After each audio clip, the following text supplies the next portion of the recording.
In 2019, Phuket was listed as the 14th most visited destination in the world. Nearly 10 million people a year can't be wrong, and you will find wonderful sights and great experiences on Thailand's biggest and most popular island. To help you decide where to stay in Phuket, in today's video, I will be looking at the best areas to stay in Phuket and the exciting attractions each has to offer.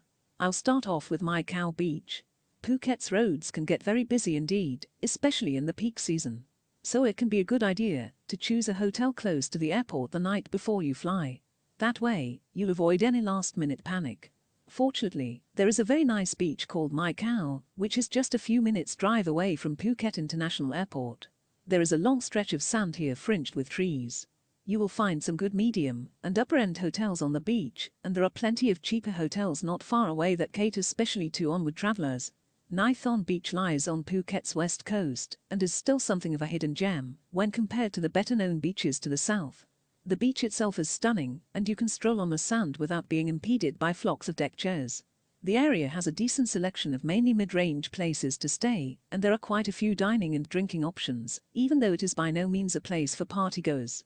Thon is the perfect choice for experienced travelers who are looking for a lovely spot that is away from the masses. Bangtao Beach is home to a cluster of large luxury beach resorts and has developed a reputation as Phuket's high-end tourism center. There are some top-quality resorts here with superb facilities. It is a great place to stay with family for all of the activities for kids that a larger hotel can provide.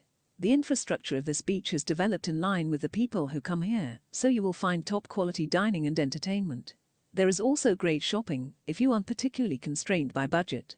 Surin is another small but attractive beach that has, by and large, escaped the crowds. If you want to stay beside a picture postcard beach, but don't mind a slightly smaller choice of activities, it is a great base for your stay in Phuket. Phuket is a popular place, and it is so overwhelmingly tourist-oriented. So, you will probably find that even if you choose one of the island's quieter places to stay, such as Surin, you will be impressed with how much there is for you to eat, drink and do. Kamala Beach is just up the coast from Patong, but the two beaches are very different. Kamala Beach is one of the main centers for family-based holidays in Phuket. The resorts and activities here are very family-friendly, and while plenty is going on, it isn't quite as full-on as Patong. Kamala Beach is one of Phuket's nicest beaches. It is long and wide, and shelves gently into the sea, so the water is shallow and good for kids to play, supervised, of course. Patong Beach is ground zero, the epicenter, the heart of it all. This area is home to Phuket's party, nightlife, and red light scene. Patong has the greatest concentration of tourist development on the whole island, so if that is what you're looking for, then here it is. The center of town is bright and loud and all action. If you are in the mood to party, then Patong is unquestionably the place for you. You will also find great shopping, cinemas, and malls and hundreds of bars and restaurants. Karon Beach is a popular family choice.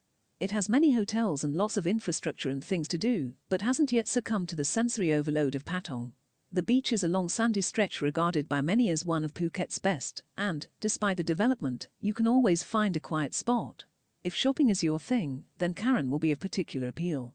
The Karon Bazaar has many stalls, where you can haggle away over the price of clothes, beach gear, and other tourist favorites.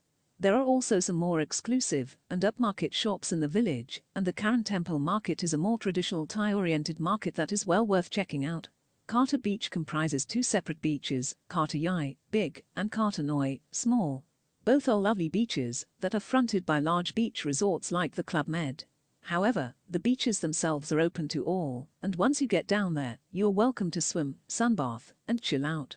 There is some good snorkeling off the rocks at the north end of the beach. In the low season, months of June to October, the sea gets a bit wavier, and you can learn to surf here. The Rawai beach area of Phuket is, surprisingly, not really the best destination for beach lovers.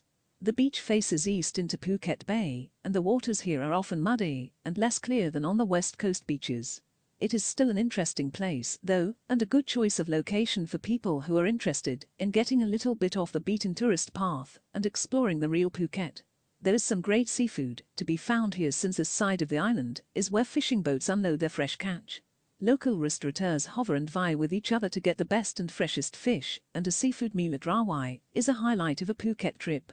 Phuket town gets neglected by visitors in favor of the admittedly lovely beaches of the west coast. But people who choose to stay here will be rewarded by a relaxed and pretty town with some impressive old colonial architecture and a uniquely laid-back charm. There is some great accommodation from hostels all the way up to 5-star. I recommend staying in Phuket town for a day or two to see the museums and do some shopping before hitting the beaches. So, now you should be very clear about what Phuket has to offer and decide where to stay in Phuket. I hope that you have a phenomenal visit to this fabulous tropical island.